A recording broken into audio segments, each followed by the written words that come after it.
Hello friends, ಹೇಗಿದ್ದೀರಾ? ಎಲ್ಲರೂ ಆರಾಮಿದ್ದೀರಾ ಅಂದ್ಕೋತೀನಿ. ನನ್ನ ಇವತ್ತಿನ ವ್ಲಾಗ್ನಲ್ಲಿ ಮನೆಯೆಲ್ಲ ಕ್ಲೀನ್ ಮಾಡ್ಕೋತಾ ಇದ್ದೆ. ಇನ್ನೇನು ಶ್ರಾವಣ ಶುರು ಆಯ್ತಲ್ವ, ಸೊ ಹಬ್ಬಗಳ ಸೀಸನ್ನೇ ಸ್ಟಾರ್ಟ್ ಆಯಿತು. ಸೊ ಹಾಗಾಗಿ ಮನೆಯನ್ನು ಕ್ಲೀನ್ ಮಾಡ್ಕೋತಾ ಇದ್ದೆ. ಅದ್ರ ಜೊತೆಗೆ ಕೆಲವೊಂದು ಮಾತುಕತೆಗಳನ್ನ ಮಾಡ್ಕೊಳ್ಳೋದಿತ್ತು. ಸೊ ಹಾಗಾಗಿ ಬರೀ ಕ್ಲೀನಿಂಗಿಂದೇ ಒಂದು ವೀಡಿಯೋ ಮಾಡೋಣ, ಅದ್ರ ಜೊತೆ ನಿಮ್ಮ ಜೊತೆನೂ ಸ್ವಲ್ಪ ಮಾತಾಡ್ದಂಗೆ ಆಗುತ್ತೆ ಅಂತ ಅಂದ್ಬಿಟ್ಟು ಬರೀ ಕ್ಲೀನಿಂಗಿಂದಷ್ಟೇ ವೀಡಿಯೋ ಹಾಕ್ತಾಯಿದ್ದೀನಿ. ಯಾವುದು ತಿಂಡಿದೆ ಆಗಲಿ ಅಡುಗೆದೇ ಆಗಲಿ ವೀಡಿಯೋನ ಹಾಕಿಲ್ಲ ಇವತ್ತು. ಯುಗಾದಿ ಹಬ್ಬದಲ್ಲಿ ಇನ್ನೂ ಮನೆಯನ್ನೆಲ್ಲ ಫುಲ್ ಕ್ಲೀನ್ ಮಾಡ್ಕೊಂಡಿದ್ದೆ. ಯುಗಾದಿಯಿಂದ ಶ್ರಾವಣ ಎಷ್ಟು ಬೇಗ ಆಯಿತು ಅನ್ನೋದೇ ಗೊತ್ತಾಗಲಿಲ್ಲ. 6 ತಿಂಗಳು ಯಾವ ರೀತಿ ಕಳೆದೋಯ್ತು ಅನ್ನೋದೇ ಗೊತ್ತಾಗಿಲ್ಲ. ಸೊ ಮತ್ತೆ ಮನೆಯೆಲ್ಲ ಕ್ಲೀನ್ ಮಾಡ್ಕೋತಾ ಇದ್ದೀನಿ. ಬಟ್ ಗಲೀಜೇನು ಆಗಿಲ್ಲ, ಆದ್ರೂ ಒಂದು ಸಲ ಕ್ಲೀನ್ ಮಾಡ್ಕೋಬೇಕಲ್ವ. ಸೊ ಹಾಗಾಗಿ ಮಾಡ್ಕೋತಾ ಇದ್ದೀನಿ. ಮೇಲ್ಗಡೆ ಒಂದು ಸಿಂಗಲ್ ರೂಮ್ ಇದೆ, ಸೊ ಅದ್ರದ್ದು ಧೂಳೆಲ್ಲ ಕ್ಲೀನ್ ಮಾಡಿಕೊಂಡು ಮತ್ತು ಕಸ ಎಲ್ಲ ಹೊಡೆದು ಒಂದು ಸಲ ಕ್ಲೀನ್ ಮಾಡಿಬಿಡ್ತೀನಿ. ಸೊ ಮೇಲ್ಗಡೆ ಯಾರೂ ಇಲ್ಲ, ಬಟ್ ಆದ್ರೂ ಏನಾದರೂ ಅಕ್ಕಿ ಚೀಲಗಳು, ರಾಗಿ ಚೀಲ, ಕಾಯಿ ಈ ಥರದ್ದೆಲ್ಲ ತಂದು ಹಾಕ್ಕೋತಿರ್ತೀವಿ. ಎಕ್ಸ್ಟ್ರಾ ಏನಿರುತ್ತೋ ಅವನ್ನೆಲ್ಲ ಎಲ್ಲ ಹಾಕ್ಕೋತಿರ್ತೀವಿ. ಸೊ ಸ್ಟೋರ್ ರೂಮ್ ಥರನೇ ಇದೆ.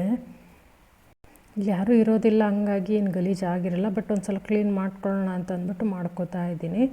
ನಾನಂತೂ ಕ್ಲೀನಿಂಗ್ ಅಂದರೆ ಫುಲ್ಲು ಒರೆಸ್ಬಿಡ್ಬೇಕು, ಇಲ್ಲ ಅಂತಂದರೆ ಸಮಾಧಾನ ಅನಿಸೋದೇ ಇಲ್ಲ. ಬರೀ ಧೂಳು ಹೊಡೆದು ಬರೀ ಬಟ್ಟೆ ತೊಗೊಂಡು ಒರೆಸಿ ಆ ಥರದ್ದೆಲ್ಲ ಕ್ಲೀನ್ ಮಾಡಿದ್ರೆ ಕ್ಲೀನ್ ಅಂತ ಅನಿಸೋದೇ ಇಲ್ಲ. ಸರ್ಪಿ ನೀರು ಹಾಕ್ಬಿಟ್ಟು ನೀಟಾಗಿ ಗೋಡೆ ಸಹಿತನೂ ಒರೆಸ್ತೀನಿ. ಸೊ ನೋಡಿ, ಯಾವುದೋ ಹಕ್ಕಿ ಒಂದು ಗೂಡು ಕಟ್ಟಿದೆ, ಬಟ್ ನೋಡೋಕೆ ಹೋಗಲಿಲ್ಲ. ಮನುಷ್ಯರ ಸ್ಮೆಲ್ಲಿಗೆ ಮರಿ ಏನಾದ್ರು ಇದ್ದರೆ ಮತ್ತೆ ಹಕ್ಕಿಗಳು ಮುಟ್ಟೋದೇ ಇಲ್ವಂತೆ. ಸೊ ಹಾಗಾಗಿ ನೋಡೋಕ್ಕೇನು ಹೋಗಲಿಲ್ಲ, ಬಟ್ ಗೂಡು ಕಟ್ಟಿದೆ. ಸೊ ನೋಡಿ, ಇನ್ನೂ ಮಳೆ ಇನ್ನೂ ಕಡಿಮೆನೇ ಆಗಿಲ್ಲ ಚಿಕ್ಕಮಂಗ್ಳೂರಲ್ಲಿ. ಸಿಕ್ಕಾಬಟ್ಟೆ ಮಳೆ ಬರ್ತಾನೆ ಇದೆ ಡೈಲಿ. ಸೊ ಈ ಮಳೆ ಬರ್ತಿದ್ರಂತೂ ಕೆಲಸ ಮಾಡಬೇಕು ಅಂತಲೇ ಅನಿಸಲ್ಲ, ಸುಮ್ಮನೆ ಕುತ್ಕೋಬೇಕು ಅಂತ ಅನ್ನಿಸ್ತಿರುತ್ತೆ. ಸೊ ಅಷ್ಟು ಚಳಿನೂ ಇರುತ್ತೆ.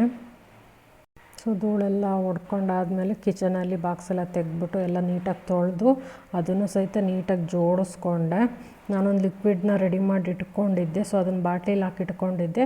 ಅದೇ ಲಿಕ್ವಿಡಲ್ಲಿ ಮೇಲ್ಗಡೆ ವಾರ್ಡ್ರೋಬ್ಗಳು ಮತ್ತು ಕೆಳಗಡೆ ವಾರ್ಡ್ರೋಬ್ಗಳು ಎಲ್ಲದನ್ನು ನೀಟಾಗಿ ಕ್ಲೀನ್ ಮಾಡಿಕೊಂಡು ಕಿಚನಿಂದೆಲ್ಲ ಕೆಲಸ ಮುಗೀತು. ಮತ್ತು ಗೋಡೆಗಳನ್ನೆಲ್ಲ ನೀಟಾಗಿ ಇದೇ ರೀತಿ ಲಿಕ್ವಿಡಿಂದು ನೀರು ಹಾಕ್ಕೊಂಡು ಗೋಡೆನೂ ಸಹಿತ ಒರೆಸ್ಕೋತೀನಿ. ಸ್ಪಾಂಜ್ ಬರುತ್ತಲ್ಲ, ಸೊ ಆ ಸ್ಪಾಂಜಲ್ಲೇ ಗೋಡೆನೆಲ್ಲ ಒರೆಸ್ತೀನಿ. ಫಸ್ಟ್ ಬಟ್ಟೆಲ್ಲ ಒರೆಸ್ತಾ ಇದ್ದೆ, ಬಟ್ ಸ್ಪಾಂಜಲ್ಲಿ ಒರೆಸಿದ್ರೆ ನೀಟಾಗಿ ಧೂಳೆಲ್ಲ ಹೋಗುತ್ತೆ ಅಂದರು ಅಂತ ಅಂದ್ಬಿಟ್ಟು ಈಗ 1-2 ವರ್ಷದಿಂದ ಸ್ಪಾಂಜಲ್ಲಿ ಒರೆಸ್ತಾ ಇದ್ದೀನಿ. ನೀಟಾಗಿ ಹೋಗುತ್ತೆ. ಗೋಡೆ ಮೇಲೆ ಯಾವ್ದಾದ್ರು ಮಾರ್ಕ್ ಇದ್ದರೆ ಮತ್ತು ಕೈಯಲ್ಲಿ ಏನಾದ್ರು ಗಲೀಜಿದ್ದು ಮುಟ್ಟಿರ್ತೀವಲ್ವ, ಸೊ ಅದು ಮತ್ತು ಹೊರ್ಕೊಂಡಾಗೆಲ್ಲ ಮಾರ್ಕ್ ಆಗಿರುತ್ತೆ ನೋಡಿ, ಅದೆಲ್ಲ ನೀಟಾಗಿ ಹೋಗುತ್ತೆ. ಹಾಗಾಗಿ ಸ್ಪಾಂಜಲ್ಲೇ ಒರೆಸೋದು. ಈ ರೀತಿ ಎಲ್ಲ ಒರೆಸ್ಕೊಂಡು ಕ್ಲೀನ್ ಮಾಡಿಕೊಂಡ್ರೆ ಮನೆ ಕ್ಲೀನ್ ಅನಿಸೋದು. ಇಲ್ಲ ಅಂತಂದರೆ ಮನಸ್ಸಿಗೆ ಸಮಾಧಾನನೇ ಆಗಲ್ಲ ನನಗಂತೂ. ಆ್ಯಕ್ಚುಲಿ ಹೇಳಬೇಕು ಅಂದರೆ ನಾನು ಇವತ್ತು ತಮ್ಮನೇಲಿ ಹಾಕಿರೋದು ಯೂಟ್ಯೂಬಿಂದ ಕೆಲವೊಂದು ಆಗ್ತಿದೆ. ಬಟ್ ಏನಕ್ಕೆ ಅಂತ ಗೊತ್ತಾಗ್ತಾಯಿಲ್ಲ. ಎಲ್ರಿಗೂ ಇದೇ ಥರ ಆಗುತ್ತಾ, ಇಲ್ಲ ನಾನು ಒಬ್ಳಿಗೇ ಇದೇ ಥರ ಆಗುತ್ತಾ ಅಂತಲೇ ಗೊತ್ತಾಗ್ತಾಯಿಲ್ಲ. ನಾನು ಆ್ಯಕ್ಚುಲಿ ಯೂಟ್ಯೂಬ್ ಸ್ಟಾರ್ಟ್ ಮಾಡಿ ಒಂದು 6 ತಿಂಗಳಾಯಿತು. ಫೆಬ್ರವರಿ 1 ಯೂಟ್ಯೂಬ್ ಚಾನಲ್ನ ಶುರು ಮಾಡಿದ್ದು. ಫಸ್ಟೆಲ್ಲ ವ್ಯೂಸ್ ಚೆನ್ನಾಗೇ ಬರ್ತಿತ್ತು. ಅಟ್ಲೀಸ್ಟು ನಮ್ಮ ರಿಲೇಷನ್ನು ಫ್ರೆಂಡ್ಸೇ ಸಬ್ಸ್ಕ್ರೈಬ್ ಮಾಡ್ಕೊಂಡಿದ್ರಲ್ಲ ಫಸ್ಟು. ಸೊ ಹಾಗಾಗಿ ಏನಿಲ್ಲ ಅಂತಂದರೂ ಒಂದು 30-40-50 ತನಕ ವ್ಯೂಸ್ ಬರ್ತಾಯಿತ್ತು ಒಂದು ವೀಡಿಯೋ ಹಾಕಿದ್ರೆ. ಆನಂತರ ಒಂದು ಸ್ವಲ್ಪ ಗ್ರೋ ಆಯಿತು. ಒಂದು ಏನೇ ವೀಡಿಯೋ ಹಾಕಿದ್ರೂ 100 ಮೇಲಂತೂ ವ್ಯೂಸ್ ಹೋಗ್ತಿತ್ತು. 200, 300, 400 ತನಕನೂ 500 ತನಕನೂ ವ್ಯೂಸ್ ಹೋಗ್ತಾಯಿತ್ತು. ಬಟ್ ಇದ್ದಕ್ಕಿದ್ದಂಗೆ ಈಗ ಒಂದು ವಾರದಿಂದ ವ್ಯೂಸೇ ಬರ್ತಿಲ್ಲ. ಬಟ್ ಏನಕ್ಕೆ ಅಂತಲೇ ಗೊತ್ತಾಗ್ತಾಯಿಲ್ಲ. ನನ್ನ ತಂಗಿ ಸಹಿತ ಹೇಳ್ತಾಳೆ, ಒಂದು ನೋಟಿಫಿಕೇಷನು ಬರೋಲ್ಲ ನೀನು ವೀಡಿಯೋ ಹಾಕಿದ್ದು ಅಂತಂದ್ಬಿಟ್ಟು. ನಾನು ಅವ್ರಿಗೆಲ್ಲ ಕೇಳ್ತೀನಲ್ವ, ಏನಕ್ಕೆ ವೀಡಿಯೋ ಎಲ್ಲ ನೋಡ್ತಾಯಿಲ್ಲ, ವ್ಯೂಸೇ ಬರ್ತಾಯಿಲ್ಲ. 1-2 ಸಹಿತನೂ ವ್ಯೂಸ್ ಬರ್ತಾಯಿಲ್ಲ, ಏನಕ್ಕೆ ಅಂತ ಅಂದ್ಬಿಟ್ಟು ಕೇಳಿದ್ದಕ್ಕೆ ನೋಟಿಫಿಕೇಷನ್ ಸಹಿತ ಬರ್ತಾಯಿಲ್ಲ. ನಿಂದು ಸರ್ಚ್ ಮಾಡಬೇಕು, ಸಬ್ಸ್ಕ್ರಿಪ್ಷನ್ಸ್ ಲೀಸ್ಟಲ್ಲಿ ಹೋಗ್ಬಿಟ್ಟು ಸರ್ಚ್ ಮಾಡಬೇಕು, ಅವಾಗಷ್ಟೇ ವೀಡಿಯೋ ಬರ್ತಿದೆ ಅಂತ ಹೇಳ್ತಿದ್ದಾರೆ. ಬಟ್ ಏನಕ್ಕೆ ಹಿಂಗೆ ಆಗ್ತಿದೆ ಅಂತಲೇ ಗೊತ್ತಾಗ್ತಾಯಿಲ್ಲ. ಯಾಕೆ ಈ ಥರ ಯೂಟ್ಯೂಬಿನವರು ಏನಾದರೂ ಈ ಥರ ಮಾಡ್ತಿರೋದಾ, ಬಟ್ ಬೇರೆ ಏನಾದರೂ ಪ್ರಾಬ್ಲಮ್ ಆಗಿದೆಯಾ ಅಂತಲೇ ಗೊತ್ತಾಗ್ತಾಯಿಲ್ಲ. ಈಗ ಏನು ಮಾಡಬೇಕು, ಯಾರನ್ನು ಕೇಳಬೇಕು ಅನ್ನೋದು ಗೊತ್ತಾಗ್ತಿಲ್ಲ. ನಿಜವಾಗ್ಲೂ ತುಂಬಾ ಬೇಜಾರು ಅನಿಸುತ್ತೆ. ಮಾಡೋದೇ ಬೇಡವೇನೋ ವೀಡಿಯೋಸು ಅಂತ ಅನಿಸೋಗುತ್ತೆ. ಚಾನಲ್ನೇ ಕ್ವಿಟ್ ಮಾಡಿಬಿಡೋಣ ಅಂತ ಹೋಗ್ಬಿಟ್ಟಿದೆ, ಅಷ್ಟು ಬೇಜಾರಾಗ್ತಿದೆ. ಅದ್ರ ಜೊತೆಗೆ ಕೆಲವೊಬ್ಬರು ಸಬ್ಸ್ಕ್ರೈಬ್ ಮಾಡ್ಕೊಳ್ಳಿ, ನೀವು ನನಗೆ ಹೆಲ್ಪ್ ಮಾಡಿ, ನಾನು ನಿಮಗೆ ಹೆಲ್ಪ್ ಮಾಡ್ತೀವಿ ಅಂತ ಅಂದ್ಬಿಟ್ಟು ಸಬ್ಸ್ಕ್ರೈಬ್ ಮಾಡ್ಕೋತಾರೆ. ಬಟ್ ನಾನು ಮಾಡ್ಕೋತೀನಿ, ಅವರು ಮಾಡ್ಕೋತಾರೆ, ನೆಕ್ಸ್ಟ್ ಡೇಗೆ ಅನ್ಸಬ್ಸ್ಕ್ರೈಬ್ ಮಾಡಿರ್ತಾರೆ. ಬಟ್ ಪಬ್ಲಿಕ್ ಸಬ್ಸ್ಕ್ರೈಬರ್ಸ್ ಆಗಿದ್ದರೆ ನಮಗೆ ನೋಡ್ತಿರ್ತೀವಿ. ಬಟ್ ಯಾರು ತೆಗೆದಿದ್ದಾರೆ ಅವ್ರದ್ದು ಅನ್ಸಬ್ಸ್ಕ್ರೈಬ್ ನಾನು ಮಾಡ್ಬೋದು. ಬಟ್ ಎಲ್ಲರೂ ಪಬ್ಲಿಕ್ ಸಬ್ಸ್ಕ್ರೈಬರ್ ಆಗಿರೋದಿಲ್ಲ. ಸೊ ಹಾಗಾಗಿ ಯಾರು ಅಂತಲೇ ಗೊತ್ತೂ ಆಗೋಲ್ಲ. ಸೊ ಇದು ಬೇರೆ ಬೇಜಾರು ಅನಿಸುತ್ತೆ. ಒಂದು ದಿನಕ್ಕೆ 5-10 ತನಕ ಸಬ್ಸ್ಕ್ರೈಬ್ ಆಗುತ್ತೆ, ನೋಡಿದ್ರೆ ಬೆಳಕರಿಯೋದ್ರೊಳಗಡೆ ಮತ್ತೆ ಅನ್ಸಬ್ಸ್ಕ್ರೈಬ್ ಮಾಡಿರ್ತಾರೆ, ಅದು ಬೇರೆ ಬೇಜಾರು. ಸೊ ಅದೆಲ್ಲ ಹೆಂಗೋ ಸಬ್ಸ್ಕ್ರೈಬಿಂದ ಹೆಂಗೋ ಆಗುತ್ತೆ, ಬಟ್ ವ್ಯೂಸೇ ಬರ್ತಾಯಿಲ್ಲ, ನೋಟಿಫಿಕೇಷನ್ ಹೋಗ್ತಾಯಿಲ್ಲ. ಅದೇ ತುಂಬ ಬೇಜಾರು ಅನ್ನಿಸ್ತಾ ಇದೆ. ಯಾರನ್ನು ಕೇಳಬೇಕು, ಏನು ಮಾಡಬೇಕು ಅನ್ನೋದೇ ಗೊತ್ತಾಗ್ತಾ ಇಲ್ಲ. ಯೂಟ್ಯೂಬ್ ತೆಗೆದ್ರಂತೂ ಬರೀ ಇವ್ರದ್ದು ಜಗಳದ ವೀಡಿಯೋಸೇ ಬರ್ತಾ ಇರುತ್ತೆ. ಬರೀ ಅಂಥವಕ್ಕಾದರೆ ತುಂಬಾ ವ್ಯೂಸ್ ಬಂದಿರ್ತಾರೆ. ಅಂದರೆ ನಮ್ಮ ಜನಗಳು ಬರೀ ಜಗಳ ಈ ಥರದ್ದಾದರೆ ಮಾತ್ರ ಅಷ್ಟೇ ನೋಡೋದಾ, ಕಾಂಟ್ರವರ್ಸಿ ವೀಡಿಯೋಸ್ನಷ್ಟೇ ನೋಡೋದಾ ಹಾಗಾದರೆ ಅಂತ ಅನಿಸೋಗಿದೆ. ನನ್ನ ವೀಡಿಯೋಸಲ್ಲೂ ತುಂಬ ಚೆನ್ನಾಗಿರೋ ತಿಂಡಿ ಅಡುಗೆಗಳೇ ಆಗಲಿ, ಡೈಲಿ ವ್ಲಾಗ್ಸ್ ಆಗಿರೋದ್ರಿಂದ ಒಂದು ಬ್ಲೌಸ್ ಸ್ಟಿಚಿಂಗಿಂದ ಹಿಡಿದು ಬೇರೆ ಯಾವುದಾದ್ರೂ ಮಾಡ್ತಾನೆ ಇರ್ತೀನಿ. ಡೈಲಿನೂ ಯಾವುದಾದ್ರೂ ವೀಡಿಯೋ ಹಾಕಿರ್ತೀನಿ, ಆದ್ರೂ ವ್ಯೂಸ್ ಬರ್ತಾಯಿಲ್ಲ. ನಿಜವಾಗ್ಲೂ ಯಾವ ರೀತಿ ಕಂಟೆಂಟ್ ಕೊಡಬೇಕು ಅನ್ನೋದೇ ಗೊತ್ತಾಗ್ತಾಯಿಲ್ಲ ನನಗಂತೂ. ಎಲ್ಲ ಥರದ ಅಡುಗೆಗಳ್ನೂ ಹಾಕಿರ್ತೀನಿ. ಆಮೇಲೆ ಟೈಲರಿಂಗಿಂದೇ ಆಗಲಿ, ಬೇರೆ ಯಾವುದೇ ಆಗಲಿ, ಮ್ಯಾಟ್ಗಳು ಹಾಕೋದು, ಈ ಥರದ್ದು ವೀಡಿಯೋಸ್ ಎಲ್ಲದನ್ನೂ ಹಾಕಿದ್ದೀನಿ. ಬಟ್ ವ್ಯೂಸ್ ಅಂತೂ ಬರ್ತಾನೇ ಇಲ್ಲ. ನಿಜವಾಗ್ಲೂ ಬೇರೆಯವ್ರ ವೀಡಿಯೋಸ್ಗಳು ನೋಡಿದ್ರೆ ಅವರಲ್ಲಿ ಏನೂ ಇರೋಲ್ಲ. ಇತ್ತೀಚೆಗಂತೂ ಬರೀ ಕಾಂಟ್ರವರ್ಸಿ ಜಗಳದ ವೀಡಿಯೋಸೇ ಬರ್ತಾ ಇರೋದು. ಬಟ್ ಆ ಥರದವ್ರನ್ನೆಲ್ಲ ತುಂಬ ಚೆನ್ನಾಗಿ ನೋಡ್ತಾರೆ, ಅವ್ರಿಗೆಲ್ಲ ವ್ಯೂಸು ತುಂಬಾ ಬಂದಿರುತ್ತೆ. 1 ಅವರ್ಗೆ 1K 2K ವ್ಯೂಸು.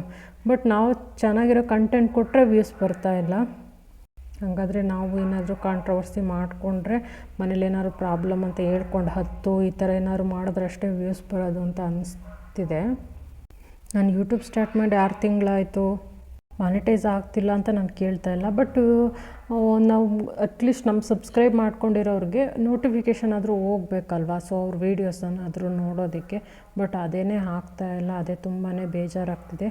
ಅಟ್ಲೀಸ್ಟ್ ಬಿಟ್ಬಿಡ್ಲಾ ಯೂಟ್ಯೂಬ್ನೇ ಅಂತ ಅನಿಸೋಗಿದೆ.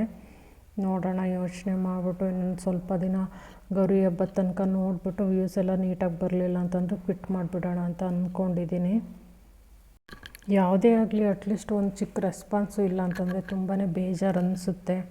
ಹೊಸ್ದಾಗಿ ಏನಾದ್ರು ತೊಗೊಂಡ್ವಿ, ಶಾಪಿಂಗ್ ಮಾಡಿದ್ವಿ ಅಂತ ನಾನು ವೀಡಿಯೋಸ್ ಹಾಕಿದ್ರೆ ಯಾವುದು ವ್ಯೂಸ್ ಬಂದಿರಲ್ಲ. ಅದನ್ನೇ ಬೇರೆಯವ್ರು ಯಾರು ತೊಗೊಂಡು ಹಾಕಿದ್ರೆ ಅವ್ರಿಗಂತೂ ತುಂಬಾ ವ್ಯೂಸ್ ಬಂದಿರುತ್ತೆ. ಸೊ ಈ ಥರ ಆಗ್ತಿದೆ. ಬಟ್ ನಾವು ಕೊಡ್ತಾ ಇರೋಂಥ ವೀಡಿಯೋಸಲ್ಲಿ ಏನು ಕಡಿಮೆ ಆಗಿದೆ ಅನ್ನೋದೇ ನನಗೆ ಗೊತ್ತಾಗ್ತಾಯಿಲ್ಲ. ಬಟ್ ಇದನ್ನೆಲ್ಲ ಯಾರ ಹತ್ರ ಕೇಳಬೇಕು ಅನ್ನೋದು ಗೊತ್ತಾಗ್ತಾಯಿಲ್ಲ. ಇದೇ ರೀತಿ ಇನ್ನೂ ಎಷ್ಟು ದಿನ ಅಂತಲೂ ಅರ್ಥನೇ ಆಗ್ತಾಯಿಲ್ಲ ನನಗಂತೂ. ಸೊ ಮನೆಗಳ್ದು ಗೋಡೆಗಳ್ನೆಲ್ಲ ಫುಲ್ ಕ್ಲೀನ್ ಮಾಡ್ಕೊಂಡಿದ್ದೀನಿ. ಹಾಗೆಯೇ ಇನ್ನೇನಿದ್ರು ಫ್ರಿಜ್ ಕ್ಲೀನ್ ಮಾಡಿಕೊಂಡು ಹಾಲಲ್ಲಿ ಸ್ವಲ್ಪ ಎಲ್ಲ ಕ್ಲೀನ್ ಮಾಡಿಕೊಂಡ್ರೆ ಮುಗೀತು. ಹಬ್ಬಕ್ಕೆ ಮನೆ ಕ್ಲೀನಿಂಗಿಂದು 90% ಆದಂಗೆ ಆಗುತ್ತೆ. ಸೊ ಲಕ್ಷ್ಮೀ ಪೂಜೆಗೆ, ಗೌರಿ ಪೂಜೆಗೆಲ್ಲ ಮನೆಗೆ ಜನ ಬರ್ತಾರಲ್ವ. ಸೊ ಹಾಗಾಗಿ ನೀಟಾಗಿ ಕ್ಲೀನ್ ಮಾಡಿಕೊಳ್ಳೇಬೇಕು. ಇನ್ನು ಬೇರೆ ಹಬ್ಬಗಳಲ್ಲಿ ಇನ್ನೇನು ಮನೇಲಿ ನಾವೇ ಇರ್ತೀವಿ, ಸೊ ನಾವೇ ಮಾಡ್ಕೋತೀವಿ. ಬಟ್ ಈ ಗೌರಿ ಹಬ್ಬದಲ್ಲಿ, ಲಕ್ಷ್ಮೀ ಪೂಜೆಯಲ್ಲಿ ಎಲ್ಲ ಮನೆಗೆ ಜನ ಬರ್ತಿರ್ತಾರೆ. ಮತ್ತು ಇನ್ನು ಹಬ್ಬಗಳು ಸ್ಟಾರ್ಟ್ ಆಗುತ್ತೆ. ಸೊ ಇದೊಂದು ಸಲ ಡೀಪ್ ಕ್ಲೀನಿಂಗ್ ಮಾಡಿಕೊಳ್ಳೇಬೇಕು. ಎಲ್ಲರೂ ಮಾಡಿಕೊಂಡೇ ಇರ್ತಾರೆ ಈ ಥರದ ಪೂಜೆಗೆ. ಎಲ್ಲರೂ ಲಕ್ಷ್ಮೀ ಪೂಜೆ, ಗೌರಿ ಪೂಜೆ ಅಂತೂ ಎಲ್ಲರೂ ಮಾಡೇ ಮಾಡ್ತಾರೆ. ಲಕ್ಷ್ಮೀ ಪೂಜೆ ಕೆಲವರು ಮಾಡ್ತಾರೆ, ಕೆಲವರು ಮಾಡಲ್ಲ. ಬಟ್ ಗೌರಿ ಪೂಜೆ ಅಂತೂ ಎಲ್ಲರೂ ಮಾಡೇ ಮಾಡ್ತಾರೆ. ನಮ್ಮ ಮನೆಗೂ ಅಮ್ಮ ಎಲ್ಲ ಬರ್ತಾರೆ. ಸೊ ಗೌರಿ ಪೂಜೆನೂ ಜೋರಾಗಿ ಮಾಡ್ತೀವಿ, ಲಕ್ಷ್ಮೀ ಪೂಜೆನೂ ಅಷ್ಟೇ ತುಂಬ ಜೋರಾಗಿಯೇ ಮಾಡ್ತೀನಿ. ಫ್ರೆಂಡ್ಸ್ ಎಲ್ಲ ಬರ್ತಾರೆ. ಸೊ ನಾನು ಹಬ್ಬನ ಯಾವ ರೀತಿ ಮಾಡ್ತೀನಿ ಅನ್ನೋದನ್ನು ನಿಮ್ಮ ಜೊತೆ ಶೇರ್ ಮಾಡ್ತೀನಿ. ಸೊ ನನ್ನ ಇವತ್ತಿನ ವ್ಲಾಗ್ ನಿಮಗೆ ಇಷ್ಟ ಆಗಿದ್ದರೆ ವಿಡಿಯೋನ ಲೈಕ್ ಮಾಡಿ, ಪ್ಲೀಸ್ ಚಾನಲ್ನ ಸಬ್ಸ್ಕ್ರೈಬ್ ಮಾಡಿ ಅಂತ ಹೇಳ್ತಾ ನನ್ನ ಇವತ್ತಿನ ವ್ಲಾಗ್ನ ಮುಗಿಸ್ತಾ ಇದ್ದೀನಿ. Thank you.